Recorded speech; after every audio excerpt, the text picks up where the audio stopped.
Brandy, Cecina, good morning. This is Dom.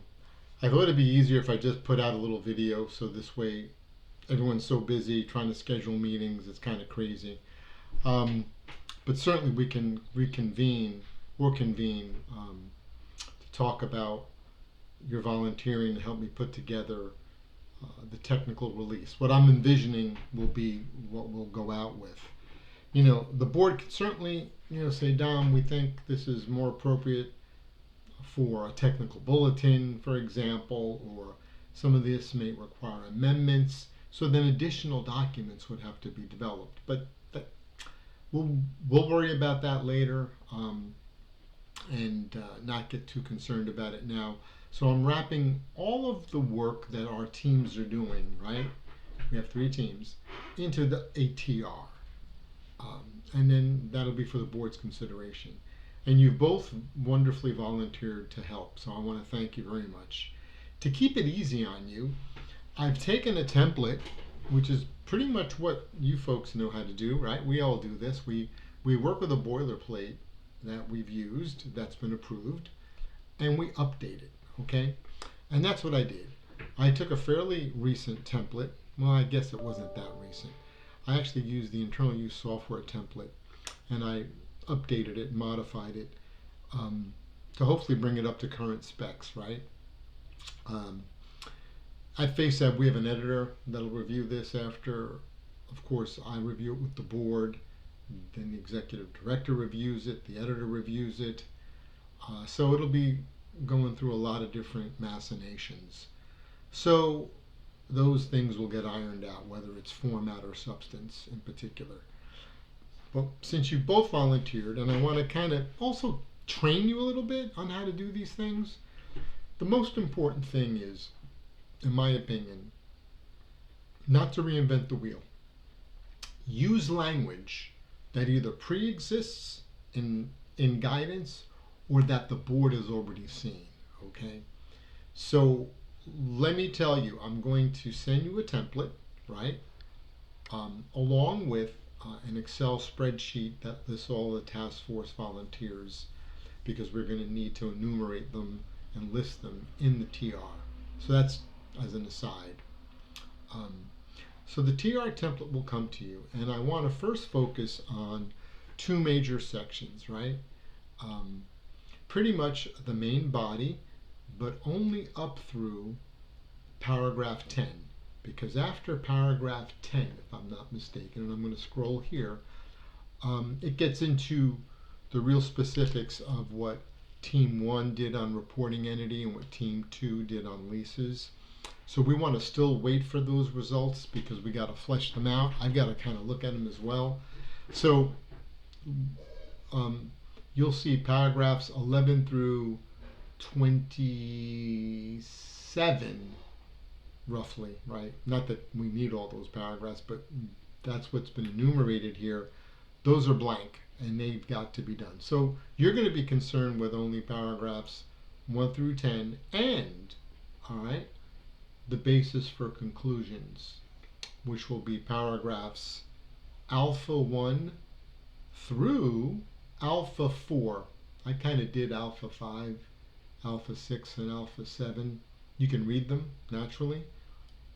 And then we go into, after the basis for conclusions in Appendix A, alpha 1 through 4, which is your responsibility. We get into the illustrations, right, in Appendix B. But that's been reserved for later. Again, Team 3 is working on those.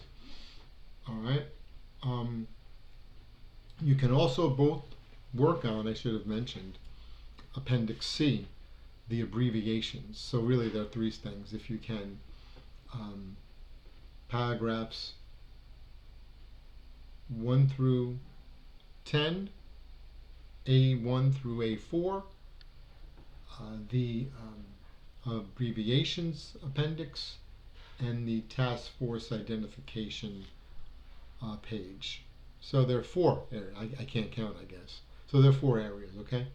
So let me assign them to you. I hope you don't mind. I just figured it would save you both time trying to figure out who should do what. On the purpose, paragraphs 1 through 3. I'd like to assign Cecina to the purpose. What is the purpose of the task force? Why are we issuing this technical release? Primarily, it's to address identified implementation challenges that I found during a 1 year, if you will, listening and training tour.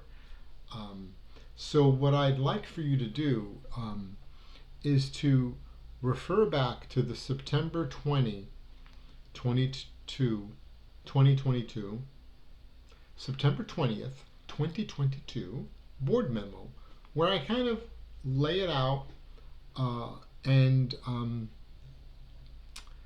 identify what these challenges are and the, if you will, results of the training, right, and listening tour. So you can draw a lot of your information there for the purpose, okay, of the TR, right? We identified 14, 15 challenges we addressed, and as you know, in the task force, we kind of whittled them down. So another area for you to look at on our website would be the newsletter, where we specifically cover each project that we discuss at the board meeting for that month, as well as non-agenda items. Look for the P3 in the non-agenda items portion, and you'll see whatever language is there that we update the community with regarding our progress. So between looking at the September 2022 board memo and any newsletter items for the non-agenda topics where we specifically discuss P3s, you should be able to glean, let's say, those couple of paragraphs, right, of information regarding the purpose of the TR, right? So, Cecina, if you could focus on that. Brandy, for you now, I've got the background section, which is right after Cecina's work, paragraphs 4 through 6. You'll see, you'll have to edit out some of paragraph 6 because it still deals with internal use software topics. So just, you can get rid of that. Let's see. Actually, some of it you might want to keep.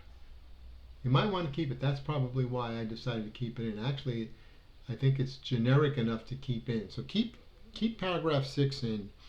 But regarding the background, I got to take you further back in time, Brandy. Cecina's going to be working with a board memo dated September 20th, 2022. You're going to be looking at a board memo August 9th, 2021. Now, I'll send you a binder that actually includes these two board memos I'm discussing, as well as Standard 49. So it's all in one place. You don't have to worry about it. The only thing you are going to have to go out and search would be project history on our webpage, as well as in our newsroom, looking for the newsletter postings regarding P3s, okay? And they'll typically be, at least the last year or so, in the non-agenda items, because I haven't been up to the board table too often with P3s, okay? So, Brandy, you're going to have to give us a history. You're going to have to give us a history lesson. You know, so I need for you to look at the project page, and I want you to kind of identify, you know, excuse me, or highlight the management challenges that were brought out, the lack of disclosures, and the fact that we didn't have comparability in reporting, and the board's concern, right? So you want to kind of say, hey, look, you know, we issued this standard effective, I think, 2019. In 2020, Dom took a look at these disclosures. Not everything was being complied with. We were having some issues with estimating risks of loss, cash flows. So the board got together and they banged and they slapped Dominic across the face and said, you got to do a better job and get a task force and blah, blah, blah. And that's where we're at, okay? So you're going to be looking, again, at project page and that August 9th, 2021 board memo, okay? So you'll be working on paragraphs 4 through 6 regarding background, all right? Then I need each of you to jump over to paragraphs 9 and 10. And you can each work on this. This one will just be a kind of a due diligence search. Paragraph 9 asks you, or it doesn't ask you, it tells you this TR that we plan to issue will affect other TRs or may not. So I need for you to go to the handbook, FASAB handbook, and independently I'd ask that you do this. Look and see, are there any TRs that could be affected? Okay, so meaning this is a level C gap, so it's not going to really be affecting a level B or a level A standard. But it can affect its peers within its level C category. So you need to go through all the technical releases and see if there's any causal relationship. I didn't do this, so I'm asking you to. And then identify them, and then maybe amongst yourselves list what they are in 9 for me to review, okay? So that's what paragraph 9 is asking you to do. Paragraph 10, let's see, what do we have here? Actually, I think I completed that one. Yeah, we can kind of leave it alone. So it's paragraph 9, okay? Okay, so those are your main body sectional requirements. Then you're going to skip and you're going to go to Appendix A. Now, project history, I'm going to ask Brandy to cover because you're going to be giving us the history, right, in the main body, so it makes sense for you to work on paragraphs A1 through A4, okay? I've kind of got A1 sketched out mostly, but I'm asking you to fill in some blanks. Then A2 is on you. See what you can come up with. Again, you're giving us a history lesson, right? So I begin paragraph A1 in 2021. Paragraph A2 should be addressing what? 2022. It'll address that September 20th board memo or board meeting, right? So that's for you to kind of craft out for me, Brandy. A3 is pretty much easy. You're just going to have to fill in what agencies served on the task force. So you're going to refer back to the spreadsheet I send you, okay? And you'll talk about why each team was formed or what they were doing, right? Reporting entity, leases, and case studies, all right? And then you take a crack at A4. In reaching its conclusions, the subgroups recognize the need to develop implementation guide to provide an understanding of, that's on you. Let's see what you can come up with, okay? Naturally, it's understanding of how to best apply 49 in regards to 47 and 54. But you might want to say that more articulately than I just did, right? Okay, so that would be for you, Brandy. Then Susina, can you then jump to, let's say, well, let me suggest that you and Brandy also work on the abbreviations. See what abbreviations may not apply. Strike them from the abbreviations list. Also, if there are any abbreviations that you think we're going to use or did use, add them to the list. Track changes, please, right? Also, I'd like to get one document back from you, not two. So if you at the end can collaborate and send back one document, that would really save me a lot of heartburn, okay? So Susina and Brandy will do abbreviations, Appendix C together. Then Susina, if you can just use that Excel spreadsheet and list out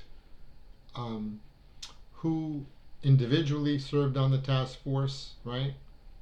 And I'll send you that roster, and the task force agencies, federal agencies, and then the firms. I think we only have two. Brandy, we have your RMA Associates, of course, and we have EY. I think that's Jamila and there might be another EY representative. And that would be it. Okay? So, you know, that's what I got for you to get started. And remember, writing standards or guidance is like making sausage. And the most important thing is don't take any of this personally. If other task force members review our document, right, and make changes, or if the board doesn't like it, you have to understand, we're working with so many different personalities and people. We all communicate differently. I'm from New Jersey. I tend to like to speak straight and hear things straight. Other people are different, and we're all different human beings. So this art of communication is really tricky. So never take it personally, whether you're writing or speaking, and people take exception or are not clear, especially in regards to professional technical writing, which is what we're doing, okay? And when you're writing professionally and technically, avoid subjectivity, like saying the board strongly suggests. I would say take out the word strongly. It's an adjective. It kind of infers emotion. The board suggests, right? Or there are other words you can use, maybe to emphasize a matter. But pretty much you want to be very objective in your writing. You want to use the active voice, okay? You want to be kind of direct. You want to keep the verb, I believe, with active voice, I believe the verb comes before the noun. Can't remember noun or verb which comes first, but these are things I'm probably just going off on a tangent on, right? It's a Tuesday morning. I hope you ladies have a great week. I hope you have also remember, as you, kind of help me, I'll be awarding CPE certificates at the end of this process, or at the end of the task force work. But remember, your education is very important. You're young, your experience is very important. Listen to older people, get their input. Never just accept what people say without you doing your own investigation and your own critical thinking. Remember, especially in this town and now in this culture, people don't tell you, Cecina or Brandy, what you need to know. What they tell you is what they want you to think or what they think you want to hear. Did you hear what I said? So in your career, understand that. Very few people will be honest with you and tell you what you need to know. Because unfortunately, the way our culture is, especially these days, cancel culture, wokeism, so many things that are running cross current with one another. People are neglecting one another. So that's why I thank you for this opportunity to kind of take you under my wing a little bit, show you some of what we do at FaceAb, and I hope it helps you in your career. Okay? Any questions? Pick up the phone, 703-309-4461. Okay? Take care, and thanks again for volunteering.